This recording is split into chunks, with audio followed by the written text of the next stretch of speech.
Lee a passé ses jeunes années comme maçon à Taïwan. Avec une ambition de carrière, il a commencé à travailler chaque jour après jour, semaine après semaine. Le stress constant est devenu si écrasant qu'il a commencé à boire, à fumer et à jouer aux jeux de hasard pour faire face à la situation. Le mode de vie évolutif de Lee a mis sa famille à rude épreuve et sa femme l'a quitté. Peu de temps après qu'elle soit partie, il a eu une attaque. C'était si grave qu'il était paralysé du côté gauche de son corps, incapable de bouger. Lee a subi une opération d'urgence pour retirer un caillot de sang, ce qui lui a sauvé la vie. Mais tout cela n'a pas suffi pour qu'il fasse des changements.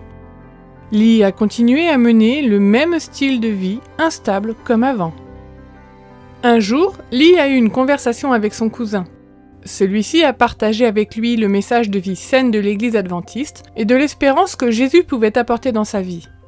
Lee a rejeté les idées, mais a plaisanté qu'il pourrait un jour se joindre à l'Église de son cousin.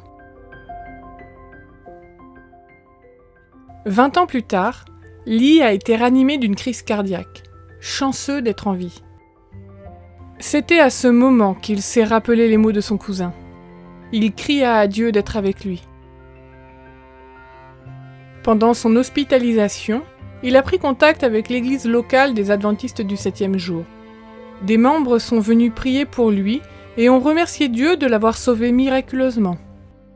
Le centre d'influence urbain de l'église a constamment été à ses côtés, en lui apportant des soins, de la compagnie, des réserves pour la maison, de la nourriture saine et également prié avec lui, ce qui a changé la vie de Lee. Il s'est joint aux membres de l'église pour distribuer des courses chez les familles, a participé à des études bibliques et a commencé à ressentir un nouveau sentiment d'espoir dans sa vie.